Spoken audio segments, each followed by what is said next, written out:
So yun na nga mga kapasitive, no? Magandang araw sa inyo. It's me, Daddy Vlog. So today is a special day, no? Dahil napaunlakan tayo ng Team ADNOC.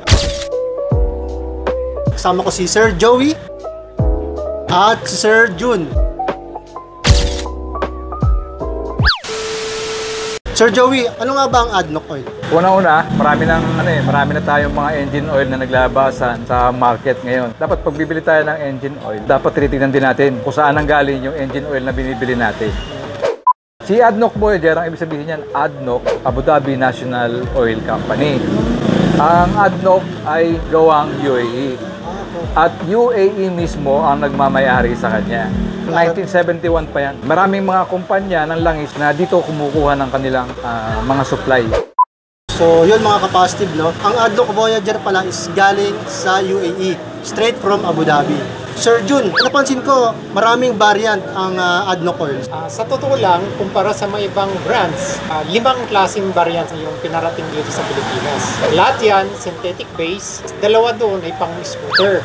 Isang semi-synthetic at saka fully synthetic.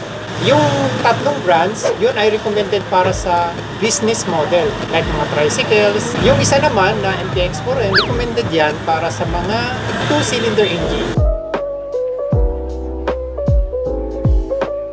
Yung isa na MPX4N, which is 10W40, fully synthetic, recommended yan hanggang 4-cylinder engines.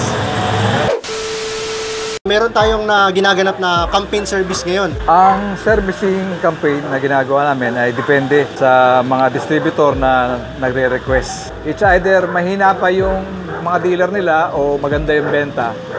Doon kami nagsa-servicing campaign.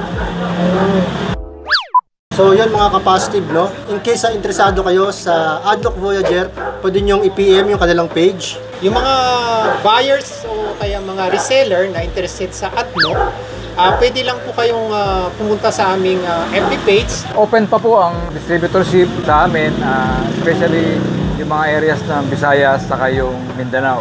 Pwede kayong mag-inquire sa amin through the page na sinabi ni Sir Jun.